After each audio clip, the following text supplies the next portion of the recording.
کیونکہ اسلام جو ہے وہ ایک وسعت نظری والا دین ہے اور اپنے مخالف کو بھی تمام حقوق جو ہے وہ دیتا ہے، لیکن اس کے برعکس اگر کوئی مذہب ایسا نہیں جس کے اندر یہ خوبی پائی جائے تو کیونکہ اسلام جو ہے وہ بغیر سوچے سمجھے بغیر دلیل کے قبول کرنے کے لیے کسی کو بھی مجبور نہیں کرتا، کیونکہ اللہ تعالیٰ نے ہر انسان کو عقل شعور جو ہے وہ دی ہے اور کہا ہے کہ اس کو قبول کرے یا پھر اس سے منہ پھیر لے، اور لیکن جو اسلام میں آ کر دوبارہ مرتد ہو جائے تو اس کی سزا جو ہے اسلام نے قتل رکھی ہے۔ تو اسلام کی منشا یہی ہے کہ انسان جو ہے وہ اس دین کو یعنی دین اسلام کو بخوشی قبول کرنے کے بعد اسی پر ہی جو ہے وہ کاربند رہے، اسلام کو قبول کرنے کے بعد اسی پر ہی جو ہے وہ کاربند رہے۔ تو اللہ تعالیٰ فرما رہے ہیں قد تبین الرشد، تحقیق واضح ہو چکی بھلائی، من الغی، باطل سے، یعنی یہ چیزیں جو ہیں وہ ہر چیز کو واضح کر رہی ہیں۔ تو بعض لوگ جو ہیں اس سے کچھ اعتراضات بھی کرتے ہیں کہ اگر دین میں سختی نہ ہوتی تو پھر جہاد اور قتال اور حدود جو ہیں جو اللہ تعالیٰ نے مقرر کی ہیں وہ کیوں کر رکھی ہیں؟ تو اگر ہم تھوڑا سا غور و فکر کریں تو یہ بات جو ہے وہ ہم سب پہ واضح ہو جاتی ہے کہ یہ چیزیں جو ہیں وہ معاشرے میں امن کے لیے جو ہیں وہ قائم کی جاتی ہیں، جہاد کو، قتال کو، حدود کو، کیونکہ جہاد اور قتال ان کفار کے خلاف کرنے کا حکم دیا ہے جو زمین میں فساد برپا کرتے ہیں اور امن کو تباہ و برباد کرتے ہیں۔ اور اگر یہ لوگ فساد برپا نہ کریں اور اسلامی ملکوں میں اگر جزیہ دے کر رہیں تو پورے پرسکون زندگی جو ہے وہ بسر کر سکتے ہیں، اور اسلامی سلطنت یہ حق ہے کہ وہ اس کے مال و جان کی محافظ ہو، جیسے کہ ہمارے ملک میں جو ہے وہ یعنی ٹیکس دے کر عیسائی لوگ جو ہیں وہ رہتے ہیں، یا ہم یہاں پر جو رہتے ہیں، تو ہر ایک کی جان مال کی حفاظت جو ہے وہ کی جاتی ہے۔ تو ہر ملک میں یہ اصول ہے کہ اگر دوسرے مذہب کے لوگ جو ہیں وہ فتنہ فساد برپا نہ کریں تو ان کے لیے کوئی قتال، کوئی جہاد اور کوئی حدود جو ہیں وہ مقرر نہیں۔ لیکن دین اس میں معاشرے میں امن و امان کو قائم کرنے کے لیے حدود کا قائم کرنا جو ہے یہ اسلام کا ایک بہت بڑا چیز ہے، کیونکہ اس کے بغیر امن و امان جو ہے وہ قائم رہ نہیں سکتا۔ جیسے کہ نبی صلی اللہ علیہ وسلم نے فرمایا تم میں سے کوئی شخص برائی دیکھے تو اسے اپنے ہاتھ سے روکے، اگر اس کی طاقت نہ ہو تو زبان سے منع کرے، اگر اس کی بھی طاقت نہ ہو تو دل میں ہی جو ہے وہ برا محسوس کرے، لیکن یہ ایمان کا کمزور ترین درجہ ہے۔ تو یہ مسلم کی روایت تھی، یعنی انسان کسی میں برائی دیکھے تو سب سے پہلے اپنے ہاتھ سے روکنے کی کوشش کرے، اس کو ہاتھ سے روکے، اگر اس کی طاقت نہ ہو تو زبان سے، اگر اس کی بھی طاقت نہ ہو تو دل سے برا محسوس کرے۔ یہ اسلام ایمان کا جو ہے وہ کمزور ترین درجہ ہے۔ لیکن دین میں جبر نہیں ہے، کیونکہ غیر مسلموں کو ہم کسی طرح بھی زبردستی اسلام قبول کرنے پر ہم مجبور نہیں کر سکتے۔ اس میں ہمارے لیے لیسن کیا ہے کہ جب ہمیں اپنی مرضی سے ہم مسلمان ہوئے ہیں، یعنی اللہ نے کوئی جبر نہیں کیا، اللہ نے تو سب کو اختیار دیا ہے، جو چاہے وہ دین کا راستہ اختیار کرے اور جو چاہے وہ دوسرا راستہ جو ہے وہ اختیار کر سکتا ہے۔ مسلمان کو ہر انسان کو جو ہے وہ اختیار دے کر بھیجا ہے۔ اگر ہم اپنی مرضی سے مسلمان ہوئے ہیں تو یہ دین کے احکامات پر عمل کرنا جو ہے وہ ہمارے لیے ضروری ہے، اور جو پھر دین میں ہمیں بات کہی جائے اس پر عمل کرنا ہمارے لیے بہت ہی ضروری ہے۔ اس کی ایگزامپل کیا ہے؟ جیسے کہ فار ایگزامپل ہم قرآن کی کلاس میں اپنی مرضی سے آتے ہیں، کوئی زبردستی نہیں ہم پہ کرتا کہ آپ آئیں کلاس میں، آپ آئیں۔ جب ہم اللہ کے دین کو سیکھنے کے لیے آ ہی جاتے ہیں کلاس میں تو پھر ہم کیا کریں؟ اس کو بڑے خلوص کے ساتھ اور اس کو بڑے دھیان سے فوکس ہو کر اللہ کے قرآن کو سنیں، اور کلاس کے تمام اصولوں کو فالو کرنا جو ہے وہ ہمارے لیے بہت ہی ضروری ہے، اور پھر ہم اس کی ایک روٹین جو ہے وہ بنائیں، یعنی اس کو یاد کرنے کی، اس کو لکھنے کی، تو یہ ہمارے لیے پھر اصول جو ہیں وہ ہم پر لاگو ہوتے ہیں، کیونکہ اسلام جو ہے وہ اصولوں کے بغیر چلنے والا نہیں، اور ہر چیز میں جب تک کوئی اصول اور قاعدے نہیں ہوتے وہ چیز کبھی بھی کامیاب نہیں ہوتی۔ اور کیونکہ آپ کا سب سے زیادہ خیر خواہ وہ ہوتا ہے جو آپ کو قرآن کی طرف بلانے والا ہے، اور ہمارا سب سے بڑا خیر خواہ کون ہے؟ ہمارا رب ہے، جس نے ہمیں یہ کتاب دی اور اس نے ہماری ہدایت کے لیے جو ہے وہ قرآن بھیجا تاکہ ہم اپنی زندگیوں کو صحیح منہج پر جو ہیں وہ گزار سکیں۔ لیکن اگر ہم سستی سے اس کو اگنور کرتے ہیں اور اس میں غور و فکر نہیں کرتے تو اس میں ہمارا قصور ہے، اور اس پر ہم سزا کے مستحق بھی ٹھہرتے ہیں۔ تو یہ بات بڑی اہم ہے کہ اگر ہم اس کو اگنور کریں اور سستی کے ساتھ اس کو نہ لیں، اس کو نہ پڑھیں، تو ہم سزا کے بھی مستحق ٹھہر سکتے ہیں۔ قد تبین الرشد من الغی، تحقیق ظاہر ہو گئی بھلائی گمراہی سے، فمن یکفر بالطاغوت، اور جو کوئی انکار کرے طاغوت کا۔ طاغوت کا جو روٹ ہوگا وہ طغی ہے، جو کہ طغیان سے مشتق ہے۔ یعنی طاغوت کیا ہے؟ ہر وہ شخص جو حق پر زیادتی کرے، اللہ تعالیٰ کی مقرر کردہ حدود سے تجاوز کرے اور صحیح عقیدے اور شریعت مطہرہ کو قبول نہ کرے، وہ طاغوت کہلاتا ہے۔ تو اللہ تعالیٰ فرما رہے ہیں فَمَن يَكْفُرْ بِالطَّاغُوتِ، جو کہ طاغوت کا انکار کرے، یعنی جو شخص اپنی عبادت کا حکم دے، وہ انسان اس کی عبادت سے انکار کر کر صرف خالص اللہ کے لیے عبادت کرے، اور وَيُؤْمِن بِاللَّهِ، اور وہ ایمان لے آئے اللہ تعالیٰ پر، فَقَدْ اسْتَمْسَكَ بِالْعُرْوَةِ الْوُثْقَىٰ، تحقیق اس نے تھام لیا کڑے کو مضبوطی کے ساتھ، تحقیق اس نے تھام لیا کڑے کو بڑی مضبوطی کے ساتھ۔ تو یہ کڑا جو ہے یہ کیا چیز ہے؟ یعنی انسان جو ہے وہ اپنا تعلق اپنے اللہ سے جو ہے وہ مضبوط کرے، اور پھر وہی جو اللہ تعالیٰ سے اپنا تعلق کو مضبوط کرتا ہے انسان، وہی ہدایت یافتہ اور کامیاب و کامران ہے۔ اور کیونکہ اللہ کے ساتھ جو تعلق ہے بندے کا اور خالق کے درمیان، جو انسان کا تعلق ہے، وہ ایسا ہے جو کبھی بھی منقطع ہونے والا نہیں ہے، اور اس پر وہ ہمیشہ قائم رہے۔ اور اگر جو انسان اپنے تعلق کو مضبوط رکھے گا تو وہ دنیا اور آخرت کی ناکامیوں سے اسے دوچار نہیں ہونا پڑے گا، اور یہی عروۃ الوثقیٰ ہے، یعنی مضبوط کڑا، جس کو ہم عرف عام میں یعنی اپنی زبان میں ہم کنڈا بھی کہتے ہیں، یعنی ایک کنڈے کو تھام لینا۔ تو یہ عروۃ الوثقیٰ ایک ایسی چیز ہے جس کا ایک سرا اللہ رب العزت کے ہاتھ میں ہے اور دوسرا سرا ہمارے ہاتھوں میں ہے، یعنی قرآن جو ہے وہ تھام لینا اصل میں عروۃ الوثقیٰ ہے۔ اللہ کے کلام کو تھام لینا، اللہ سے مضبوط تعلق کر لینا ہی عروۃ الوثقیٰ ہے۔ لن فسام لہا، اس کڑے کا کوئی ٹوٹنا نہیں، واللہ سمیع علیم، اور اللہ تعالیٰ سننے والے جاننے والے ہیں۔ تو عروۃ الوثقیٰ کے بارے میں ایک بڑی ہی پیاری حدیث آتی ہے،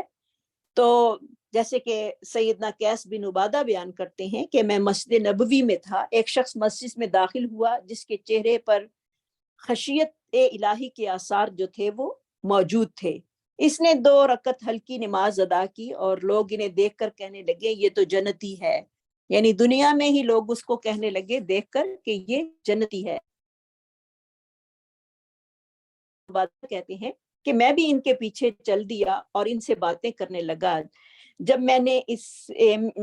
اس نے میری طرف توجہ کی تو میں نے عرض کی کہ جب آپ تشریف لائے تھے تو لوگ کہنے لگے یہ تو جنتی ہے۔ انہوں نے کہا سبحان اللہ، جس بات کا علم نہ ہو وہ انہیں نہیں کہنی چاہیے تھی، البتہ بات اتنی ضرور ہے کہ نبی صلی اللہ علیہ وسلم کی حیات طیبہ میں نے ایک خواب دیکھا تھا، گویا کہ میں ایک لہلہاتے سرسبز گلشن میں ہوں، اور اس کے درمیان ایک لوہے کا ستون ہے جو زمین سے آسمان تک چلا گیا ہے، اس کی چوٹی پر ایک کڑا ہے، مجھ سے کہا گیا کہ اس پر چڑھ۔ میں نے کہا میں اس پر نہیں چڑھ سکتا، کیونکہ چنانچہ ایک شخص نے مجھے تھاما اور میں بآسانی اس ستون پر جو تھا وہ چڑھ گیا۔ اس کڑے کو تھام لیا اور شخص نے کہا دیکھنا مضبوطی سے اس کڑے کو پکڑنا، بس اسی حالت میں میری آنکھ کھل گئی اور وہ کڑا میرے ہاتھ میں تھا۔ میں نے یہ خواب نبی صلی اللہ علیہ وسلم کو بیان کیا تو آپ صلی اللہ علیہ وسلم نے فرمایا وہ گلشن باغ اسلام ہے، اور وہ ستون جو ہے وہ دین کا ستون ہے، جو کہ جس کی بلندی زمین سے آسمان تک تھی، اور وہ کڑا جو قروۃ الوثقی ہے وہ مرتے دم تک اسلام پر قائم رہنا ہے۔ تو سیدنا قیس رضی اللہ تعالیٰ عنہ فرماتے ہیں کہ یہ شخص عبداللہ بن سلام تھے، یعنی یہودیوں کے ایک بہت بڑے عالم تھے جو کہ نبی صلی اللہ علیہ وسلم پر ایمان لائے تھے۔ تو نبی صلی اللہ علیہ وسلم نے ان کو دنیا میں ہی خوشخبری سنا دی تھی کہ وہ جنتی ہیں۔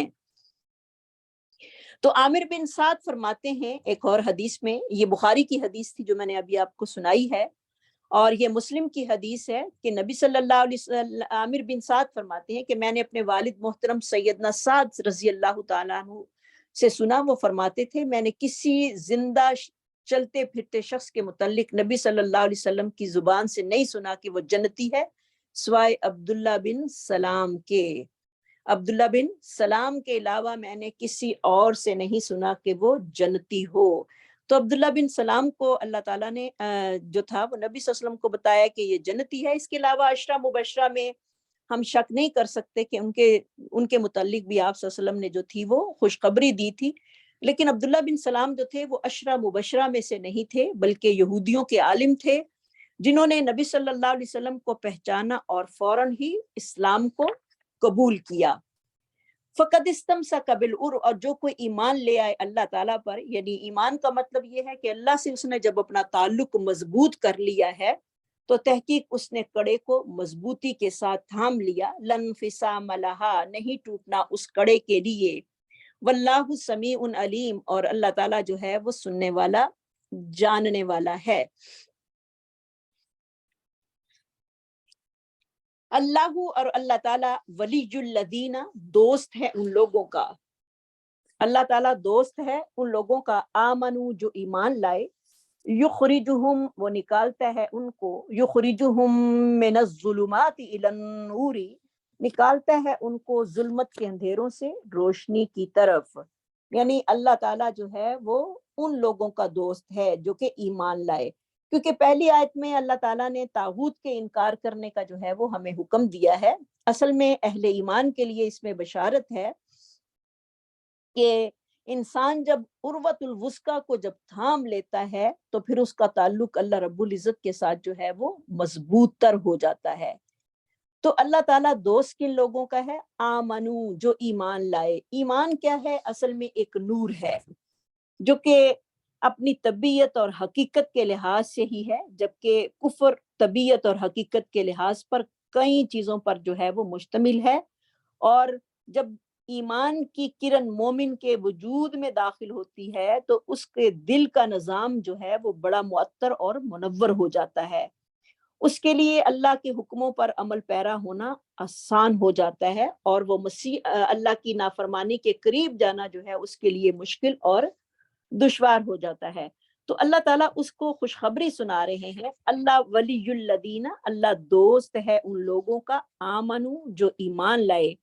وہ احسان کیا کرتا ہے؟ یخرجہم من الظلمات الی النور، وہ نکالتا ہے ان کو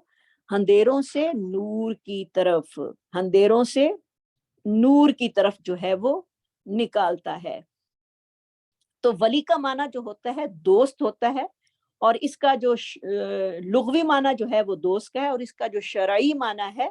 وہ کیا ہے کہ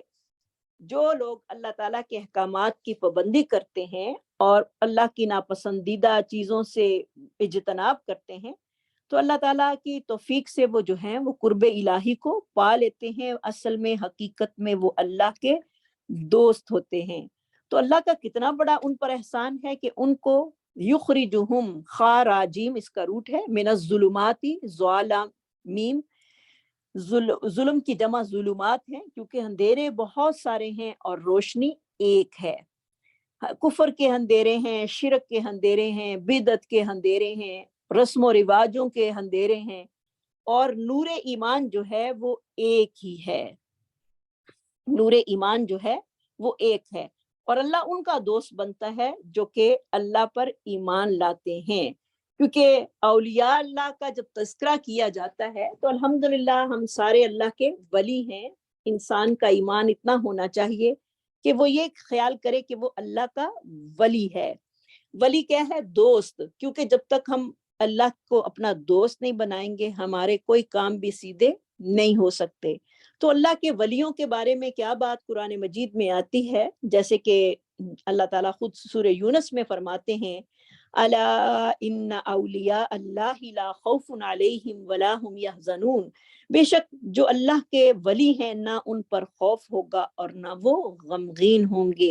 الذین آمنوا وکانوا یتقون، اور وہ لوگ جو ایمان لائے اور جنہوں نے تقوی اور پرہیزگاری کی راہ کو اختیار کیا.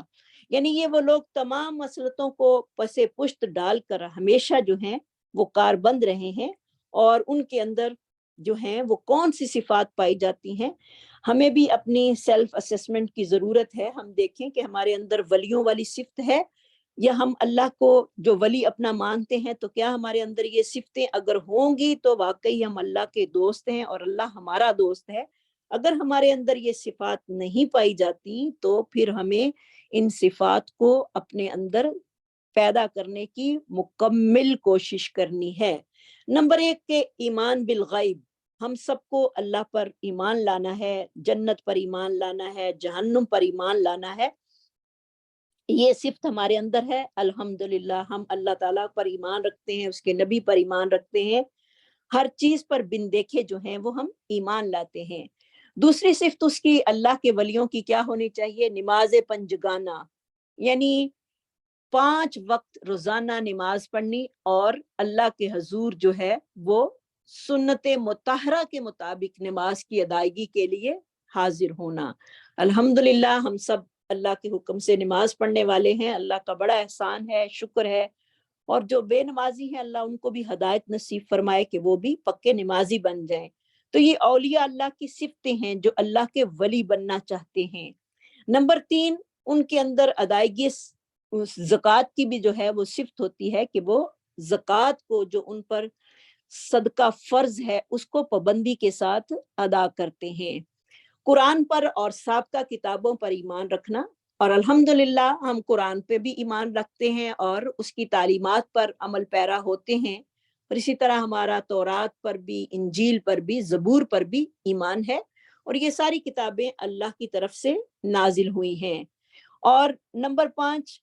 آخرت پر ایمان رکھنا. آخرت کا یقین انسان کے دل میں اگر کامل ہو تو اس انسان کا دل جو ہے وہ اللہ کے خوف سے جو ہے وہ بھرا ہوتا ہے، اور پھر وہ رات کی تاریکیوں میں اپنے مالک کے سامنے جو ہے وہ عجز و انکساری کرتا ہے، اور پھر اپنے گناہوں پر جو ہے وہ رونے پر مجبور ہوتا ہے. تو اولیاء اللہ کا مقام جو ہے وہ بہت زیادہ ہے.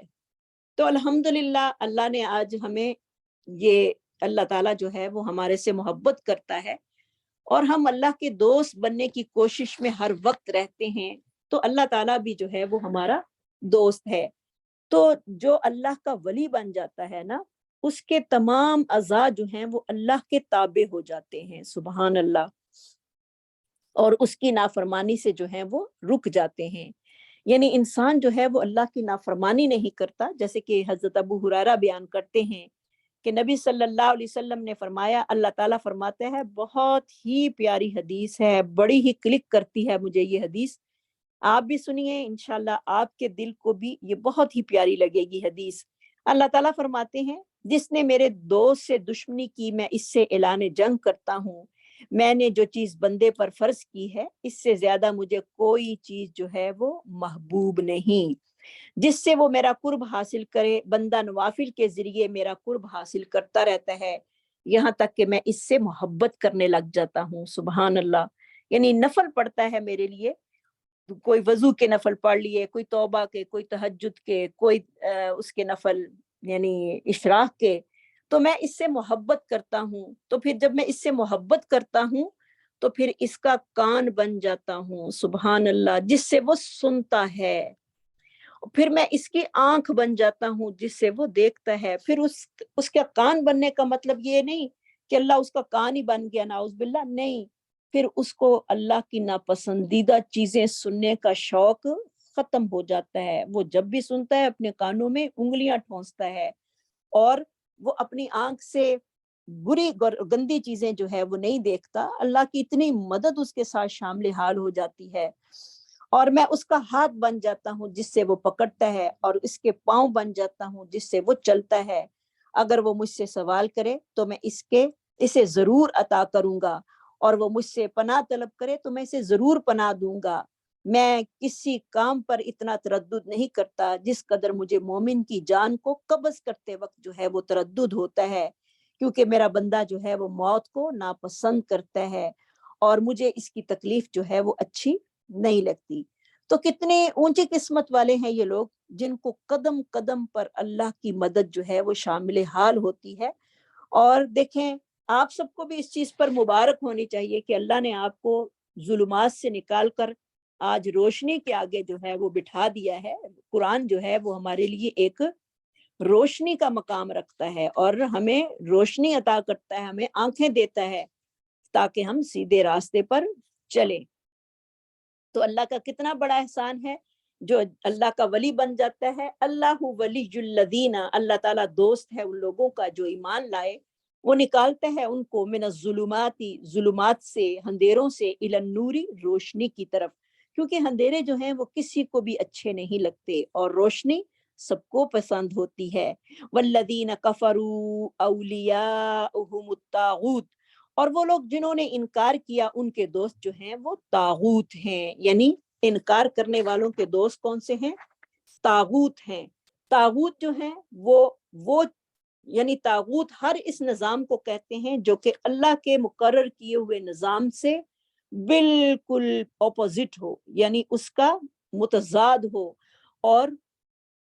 یعنی وہ لوگ جو کہ اللہ کو چھوڑ کر شیطان کے پیچھے لگ جاتے ہیں گویا کہ وہ طاغوت کے پیچھے لگ جاتے ہیں.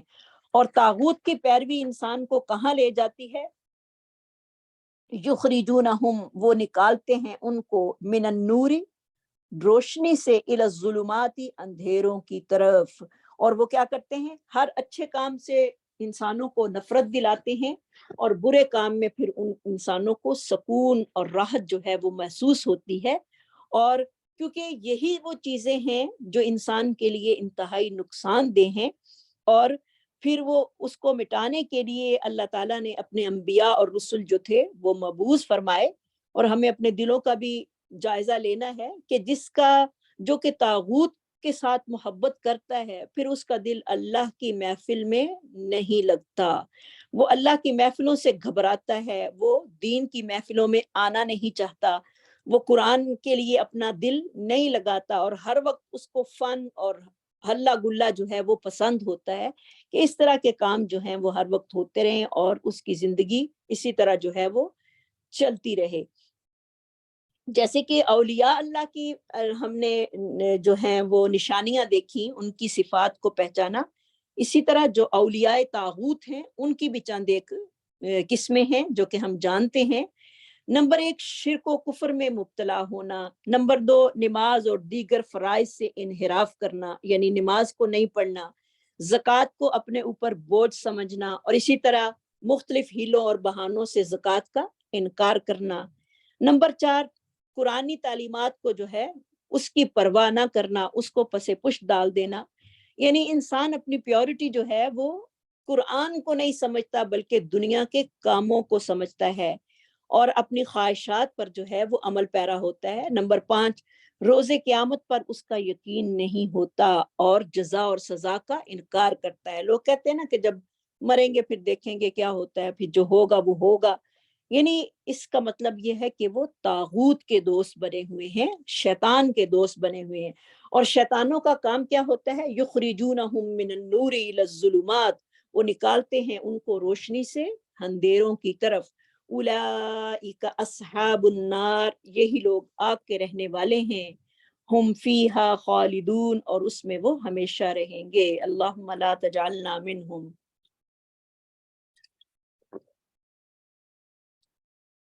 اور اگر کوئی انسان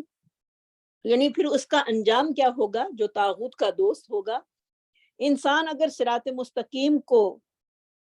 ترک کر کے ظاہر ہے جب وہ صراط مستقیم کو اپنانا نہیں چاہتا تو ظاہر ہے وہ طاغوت کا راستہ اختیار کرتا ہے، اور پھر بغیر توبہ کے اگر اس کی موت آ جائے تو وہ ابدی جہنم ہے، ابدی جو ہے وہ جہنمی ہے۔ تو استغفر اللہ، کتنی یہ بات ہے کہ انسان جو ہے بعض دفعہ انسان اتنا گناہ گار ہوتا ہے کہ اچانک موت کا حملہ جو ہے اس پر ہو جاتا ہے اور توبہ کی مہلت اس کو نہیں ملتی۔ تو یہ کتنی بڑی بات ہے، انسان کو ہمیشہ اللہ کا راستہ جو ہے وہ اختیار کرنا چاہیے، تاکہ اگر اس کی موت بھی آئے تو دین اسلام پر آئے، کیونکہ جس حال میں وہ دنیا میں رہتا ہوگا اسی حال میں اس کی موت بھی اس کو آ جائے گی۔ اکثر اور بیشتر ہمیں دیکھنے میں آتا ہے جو کہ لوگ نیک ہوتے ہیں ان کو نیکی کرتے ہی جو ہے وہ موت آ جاتی ہے، اور جو برے ہوتے ہیں ان کو اسی برائی میں جو ہے وہ موت آ جاتی ہے اور توبہ کی مہلت تک نہیں ملتی۔ الم تر الی الذی، کیا نہیں دیکھا آپ نے اس شخص کی طرف، حاج ابراہیم، حاجہ کا روٹ ہے ہا جیم جیم، جھگڑا کیا ابراہیم علیہ السلام سے، فی ربہ، اس کے رب کے بارے میں، ان آتاہ اللہ الملک، یہ کہ دی اس کو اللہ تعالیٰ نے بادشاہت، یعنی سب سے پہلے اللہ تعالیٰ جو ہیں وہ اپنے اولیاء میں سے اپنے بندے کا جو کہ اللہ کے خلیل ہیں، اپنے خلیل کا تذکرہ جو ہیں وہ کر رہے ہیں، جن کو ہر وقت اللہ کی مدد اور تائید جو تھی وہ حاصل تھی، اور جن کو اللہ نے اپنا خلیل بنایا تھا، اپنا دوست بنایا تھا، وہ تھے ابراہیم۔ تو فوراً ہی ابراہیم علیہ السلام کا ذکر آ گیا، یہ اللہ کے ولی ہیں۔ جب اللہ تعالیٰ نے اس کو دی بادشاہت، یعنی وہ جو طاغوتی انسان تھا جو کہ کفران نعمت کرنے والا تھا اور ہر چیز کو یہی کہتا تھا کہ یہ میری محنت کا نتیجہ ہے، تو کیونکہ انسان جب اس کی فطرت ہے کہ جب اللہ تعالیٰ اسے آزمائشوں اور مصیبتوں سے نکال کر نعمتوں میں نوازتا ہے تو وہ نشکری اور اللہ کی کفران نعمت کا راستہ جو ہے وہ اختیار کر لیتا ہے، یعنی سرکش ہو جاتا ہے۔ بعض لوگ جو ہیں وہ بہت اللہ کے لیے آگے ہو جاتے ہیں اور بعض لوگ جو ہیں وہ بالکل ہی اللہ سے باغی ہو جاتے ہیں۔ حالانکہ چاہیے تو یہ تھا کہ نعمت ملنے پر اللہ کا شکر گزار ہو تاکہ وہ اجر و ثواب کا مستحق بنے، اور جب بھی کوئی آزمائش یا مصیبت آئے تو پھر صبر و استقامت کا مظاہرہ کر کے تب بھی اللہ کی رضا جو ہے وہ حاصل کرتا ہے، کیونکہ مومن کا معاملہ جو ہے وہ بڑا ہی اس کے برعکس ہے۔ جیسے کہ حدیث میں آتا ہے کہ نبی صلی اللہ علیہ وسلم نے فرمایا مومن کا معاملہ بھی بڑا عجیب ہے، اس کے ہر معاملے میں اور کام میں خیر ہی خیر ہے، اس کے ہر کام میں خیر ہی خیر ہے۔ اگر اس کو نعمت ملتی ہے، یہ اعزاز جو ہے وہ مومن کے علاوہ کسی کو بھی حاصل نہیں، اللہ ہم سب کو بھی مومن بنا دے۔ جب اسے کوئی نعمت ملتی ہے تو اللہ کا شکر ادا کرتا ہے جو اس کے لیے بہتر ہے، اور اگر کوئی تکلیف پہنچتی ہے تو صبر کرتا ہے جو اس کے لیے بہتر ہے، اور وہ صبر کرنا بھی اس کے لیے اجر و ثواب کا باعث بنتا ہے۔ تو انسان کو اللہ کی نعمتیں پا کر اللہ سے باغی نہیں ہونا، جیسے کہ یہ شخص باغی ہوا جس کا ذکر اللہ تعالیٰ یہاں پر کر رہے ہیں، جس نے ابراہیم علیہ السلام سے جھگڑا کیا۔ اس قال ابراہیم، جب کہا ابراہیم علیہ السلام نے، ربی الذی، میرا رب وہ ذات پاک ہے، یحیی و یمیت، جو زندہ کرتا ہے اور مارتا ہے۔ یحیی کا روٹ ہوگا ہا یا، اور یمیت میم واو تا۔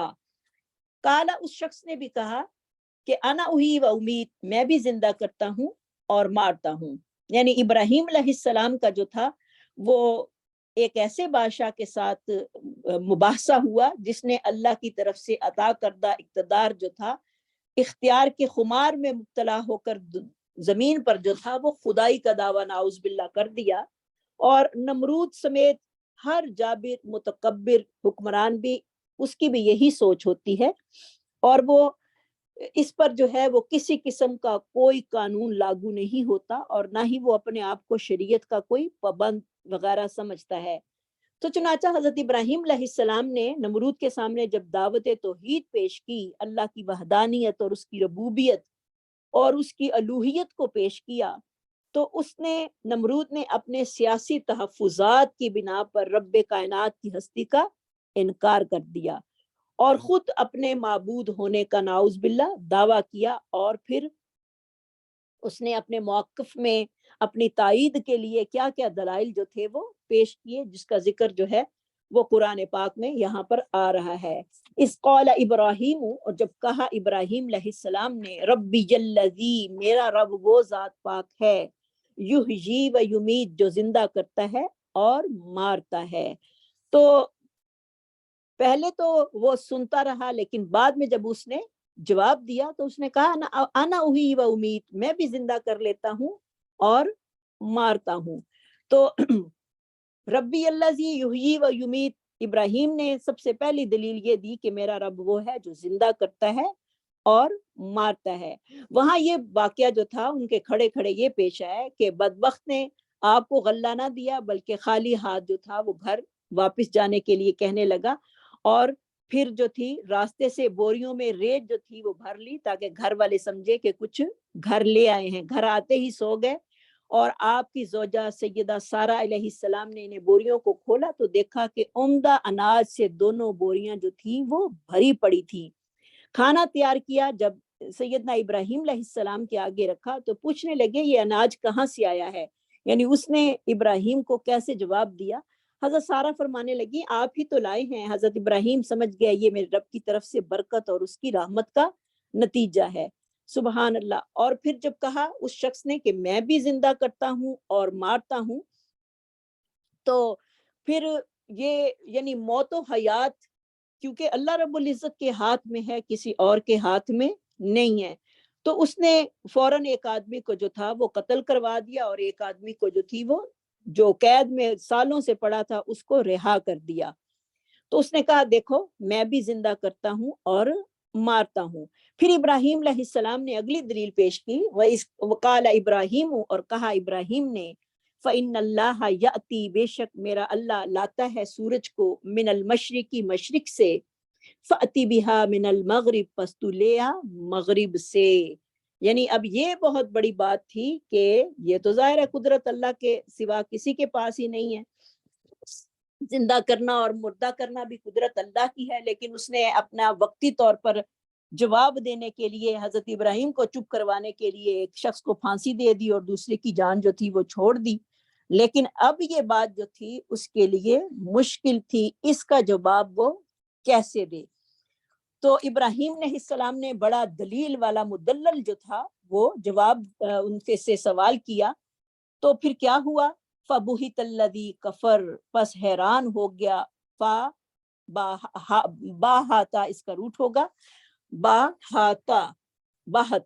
پس حیران ہو گیا وہ شخص جس نے انکار کیا، یعنی اب وہ کیا اس بات کا جواب دے، اس کے پاس تو کوئی جواب تھا ہی نہیں، لیکن ہدایت جو تھی وہ اس کے نصیب میں نہیں تھی، اور لہٰذا ہٹ درمی اور ضد اور تکبر کے نشے میں آ کر اس نے ہدایت کا انکار کر دیا۔ تو وہی آگے اللہ تعالیٰ فرما رہے ہیں، واللہ لا یہدی القوم الظالمین، اللہ تعالیٰ ظالموں کو جو ہے وہ ہدایت نصیب نہیں کرتا، کیونکہ ظالم جو ہیں وہ اپنے لیے خود جب ضلالت اور گمراہی کی راہ جو ہیں وہ اختیار کرتے ہیں اور ان کا مقصد ہدایت کا حصول ہوتا تو اللہ تعالیٰ ان کو ضرور ہدایت دیتا، لیکن جب ان کا مقصد یہ نہیں ہوتا تو پھر اللہ تعالیٰ ان کو ہدایت نہیں دیتا۔ اللہ تعالیٰ ہدایت صرف ان لوگوں کو دیتا ہے جن کے نصیب میں ہوتی ہے اور جو کہ ہدایت کے حصول کے لیے جستجو کرتے ہیں، جن کی کوشش ہوتی ہے کہ وہ ہدایت حاصل کریں، اللہ سے ہدایت لیں، تو اللہ تعالیٰ جو ہے وہ ہدایت دینے والا ہے۔ تو نمرود کا جو عبرتناک انجام ہوا تھا اس کے بارے میں بھی ہم جاننے کی کوشش کریں گے۔ جیسے کہ مفسرین کہتے ہیں کہ متکبر اور وہ جو ہٹ درم بادشاہ تھا، اللہ تعالیٰ نے اس کے پاس ایک فرشتہ بھیجا اور اس نے آ کر جو تھی نمرود کو دعوت توحید دی، لیکن اس بدبخت نے جو تھا وہ قبول کرنے سے انکار کیا۔ فرشتے نے دوبارہ دعوت دی لیکن پھر اس نے انکار کر دیا، تیسری مرتبہ اس نے دعوت دی، پھر اس نے انکار کر دیا۔ اس کے انکار کے بعد فرشتے نے کہا اچھا تم اپنا لشکر تیار کرو، میں بھی اپنا لشکر جو ہے وہ لے کر آتا ہوں۔ تو جو نمرود تھا وہ غصے اور غرور میں آ کر اس نے بہت بڑا لشکر جو تھا وہ تیار کیا اور اپنی فوج کو جو تھا وہ بڑا تیار کر کے سورج نکلنے کے وقت جو تھا وہ میدان میں لے آیا، کیونکہ بڑا دولت مند تھا، بڑی اس کی فوجیں تھیں، سب کو لے کر اکٹھا ہو گیا۔ ادھر اللہ تعالیٰ نے مچھروں کا لشکر جو تھا وہ روانہ کیا، اور اس لشکر کی کثرت کی وجہ سے اتنے مچھر کہ لوگوں کو سورج بھی جو تھا وہ نظر نہیں آ رہا تھا۔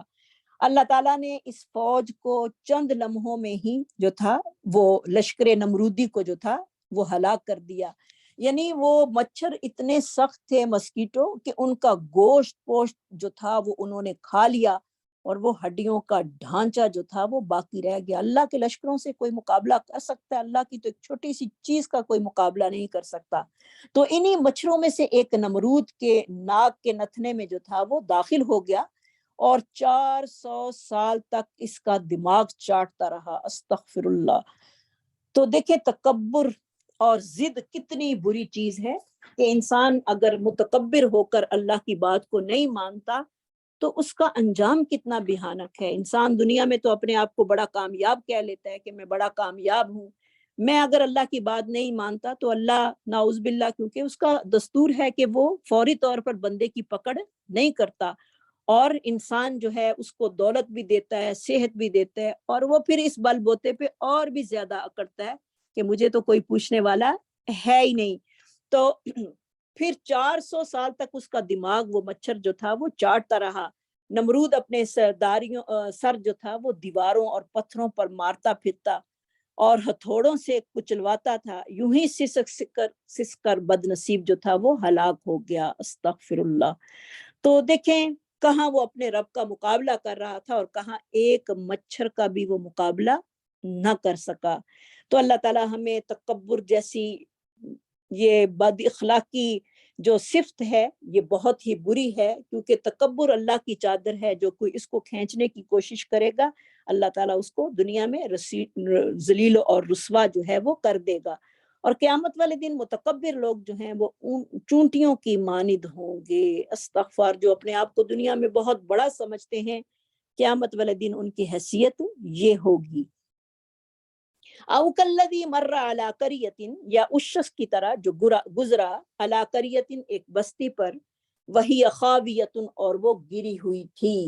خاویہ خا واو یا اس کا روٹ ہے، علی عروشہا،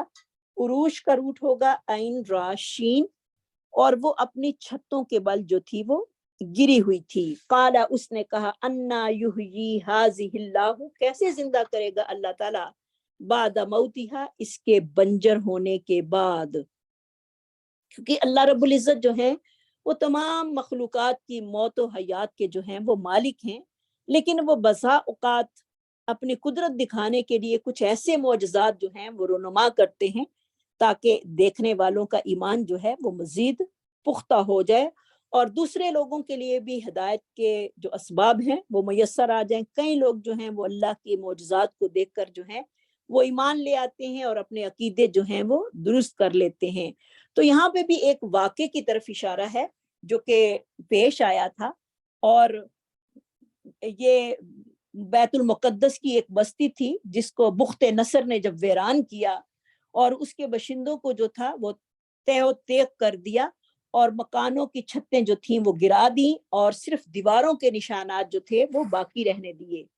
تو وہاں پر ایک بندے کا گزر ہوا، اور یہ بندہ جو تھا حضرت عزیر علیہ السلام ہی تھے، کیونکہ اس کے بارے میں نبی صلی اللہ علیہ وسلم کے 2 صحابہ کے قول ہیں کہ وہ عزیر علیہ السلام جو کہ پیغمبر تھے اس بستی سے گزرے۔ جب انہوں نے تباہی اور بربادی کا یہ ہولناک منظر دیکھا تو کہنے لگے کہ اللہ اس کو کیسے زندہ کرے گا، یعنی پریشانی کے عالم میں ایسے الفاظ کہہ دیے کہ جو کہ ان کے لیے نہیں تھے، کیونکہ اللہ کی قدرت تو بہت بڑی ہے، وہ تو کن کہہ کے ہر کام جو ہے وہ کر لیتا ہے۔ تو اللہ تعالیٰ نے ان کو جو تھا وہ 100 سال تک جو تھی وہ موت دے دی۔ فَأَمَاتَهُ اللَّهُ، قَالَ، کہا اس نے، اَنَّا يُحْيِي هَذِهِ اللَّهُ بَعْدَ مَوْتِهَا، کیسے زندہ کرے گا اللہ تعالیٰ اس کے بنجر ہونے کے بعد، اس کے مردہ ہونے کے بعد۔ فَأَمَاتَهُ اللَّهُ، پس مارا اس کو اللہ تعالیٰ نے، میم واؤتا اس کا روٹ ہوگا مئۃ آمین، میہ کا روٹ جو ہے میم حمزہ یا ہوگا، میم یا حمزہ، سوری، اس کا روٹ ہوگا میم یا اور حمزہ۔ ثم بعثہ، پھر اٹھایا اس کو، یعنی پھر 100 سال کو